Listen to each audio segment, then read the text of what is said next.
Oscar and Gainesville.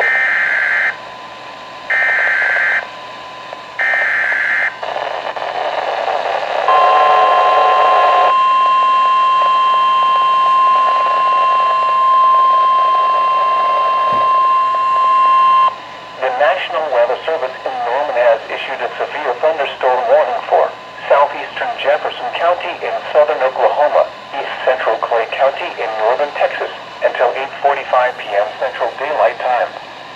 At 7:55 p.m. Central Daylight Time, a severe thunderstorm was located 4 miles southwest of Terrell, moving east at 20 miles per hour. Hazard, 60 miles per hour with gusts and quarter-size hail. Source, radar indicated. Impact, hail damage to vehicles is expected. Expect wind damage to roof, siding, and trees. Locations impacted include Terrell and Oscar. For your protection, move to an interior room on the lowest floor of a building.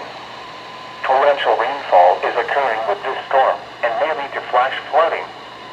Do not drive your vehicle through flooded roadways.